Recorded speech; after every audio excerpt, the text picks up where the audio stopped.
Um, I just woke up and I'm thinking about school. Uh, do you want to go to school? Do kids want to go to school? I want to tell you about my sister and her children. Um, I visited my sister for a good month, and I remember being around in the mornings, and it was always a struggle for uh, she and her husband to get her children to go to school. I think I mentioned in my last video that they wouldn't want to tie their shoes, so they would wait until the last moment and ask their parents to help them. And their parents would say, "No, you could do it yourself. You could do it yourself. Go ahead. Come on, you could do it yourself." And um, they would just wait. They wouldn't do anything. And, there was this rush um, to get on the school bus. And it was amazing to watch because there was an incredible amount of tension every time. Would they be able to get on the school bus? Would they miss it? Um, it was always a question mark every single morning. And somehow they always got on. I was flabbergasted watching this because there was really, it was a big question. Are they going to get on? Because they're just really dragging their feet. And yeah, it was amazing to watch. I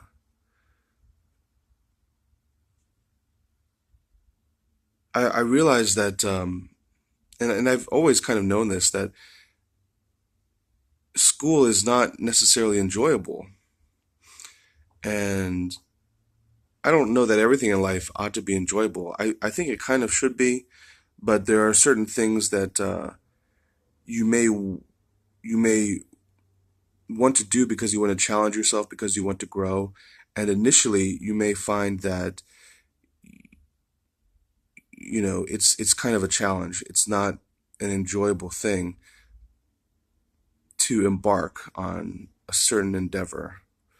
Um, but I think you ought to have the hope and the faith internally that something good may come out of it. And I think ultimately you ought to be able to engage, the joy factor in any given action that you may make. And that includes going to school. I remember growing up, I didn't necessarily like school. I thought something about the whole system of school was wrong. Um, the grades, the fact that you had to, it was so, I don't know how to put it. Maybe my mind's a little, not very clear right now. I had a lot of rice last night, which is a lot of sugar. But it was kind of, it's a daily slog. And anything that is monotonous, I think, life ought to be, to me, a continuous expansion, um, continuously exciting. I think that's the way God intended it to be. So anything that ends up being monotonous,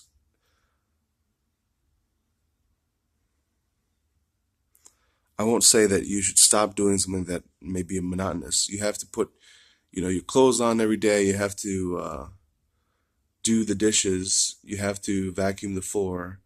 Um, and I think there is some way to invigorate each of those activities and to learn anew every time you do something that, is the norm. I wonder what, the ideal world will be like.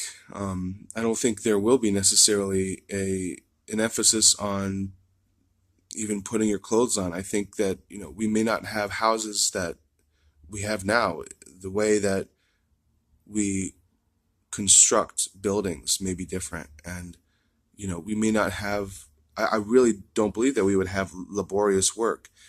How that might happen, I'm not sure. But, for instance, Jesus has said that buildings will kind of make themselves using materials that we know nothing about now, and that's kind of out of this world. But it's one of the many things that I think about. One of the endless possibilities. We're so blocked from and kept from these possibilities because we don't tap into our potential as human beings. So it's nice to think about. But yeah, if you take the tact that you shouldn't go into, and this is something we all do all the time, something I definitely do as far as my own work. If you take the tact that, you should not be doing something if you don't want to do it. Because if you don't want to do it, your heart isn't in it. Um, that's a very profound idea. To only do the things that, I mean, for me, I daydream about this all the time. What if I only ever did something that I wanted to do? What if I just foregone? What if I just kept myself from, you know, engaging any activity that I didn't want to do, knowing, how the feelings in my heart. So I think about that, as applied to my nephew and my niece and how they really didn't want to go to school and how they're pushed and forced. What would I do in that situation? What lesson would I want to teach my children if I had the opportunity to teach them? And what I would do basically is I would say, you don't have to go to school. You clearly don't want to go to school. You don't have to go. And I think there's some law somewhere. There's always some damn law, about everything. Just like there's a law, that you can't leave your children alone. Even if they're the smartest kids, even if they're smarter than the 25-year-old that you know, you can't leave them alone. It's ridiculous. Now, if they're, incapable, then maybe you really ought not to leave them alone. But if they're able, then it would be good.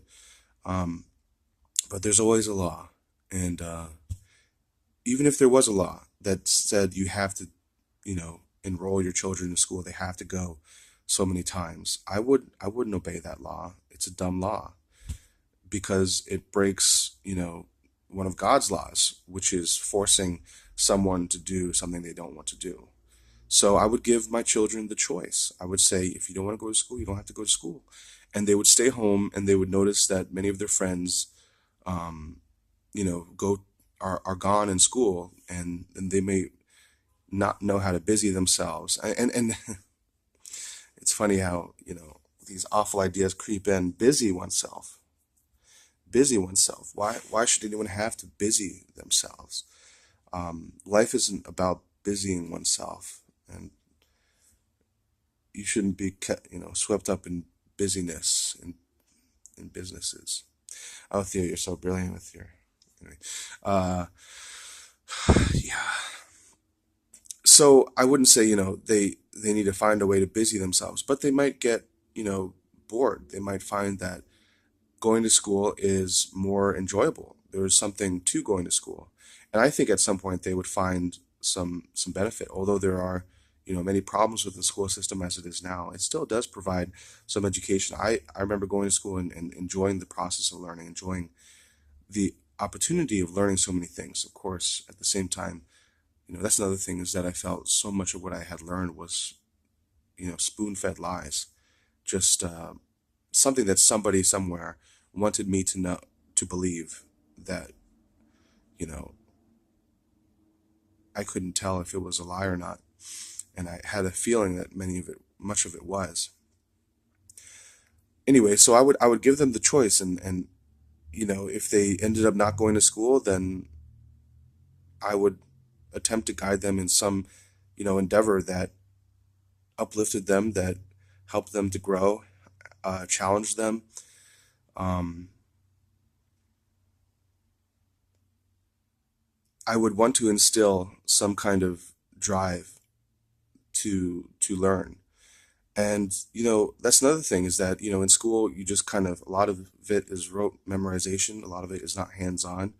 The school of life, having um,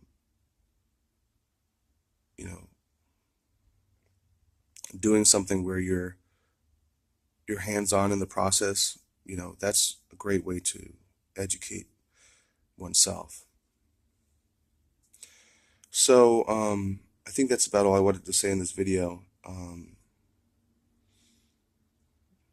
There's probably a few more things, but I'll just let it rest there. Thanks for watching.